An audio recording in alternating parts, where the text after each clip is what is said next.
So there's a stitch on this machine that is called the hand look quilt stitch, and it's done with a special thread, a different setup, and I'm going to show you a couple tricks to really make it turn out nice. First off, the stitch is in your E quilting stitches, stitch number 2. So it kind of looks like there's 2 stitches and then 1 stitch, 2 stitches and 1. And you need to use a clear thread in your needle. The color of thread you want it to look like you're stitching by hand with goes in the bobbin. So right now I have the pink thread in my bobbin. Now notice I have a thread stand over here. So the thread is going up to the top there and then over to the first guide of the sewing machine. So that's a nice secondary one. If you're going to buy one of these, buy one with a metal base. Forget the plastic ones because they always flip and off the table they go.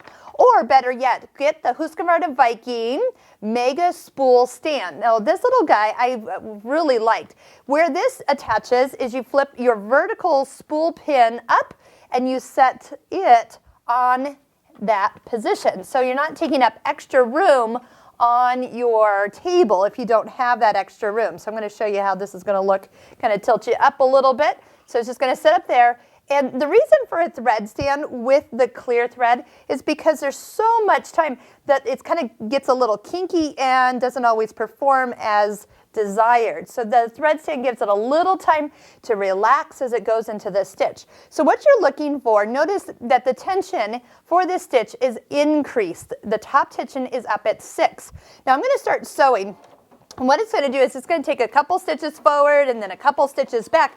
And because the tension's so tight, it drags the bobbin thread up to the top side. Now you'll probably get the best results with a quilt batting under your fabric. Some battings I have found this doesn't work as well.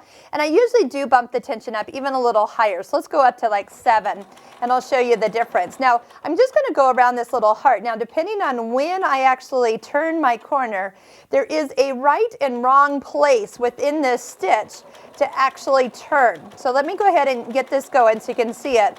It's pretty cool because people will think you did it by hand and all you did was sew with it on the sewing machine. So let's finish here and do a little thread cut. Okay, so here's what we have when we started. We had the stitches sort of pulling up, not a lot, they didn't really connect together. The space that you see between the pink thread, that's the clear thread. So that's where it took 1 stitch from here to here.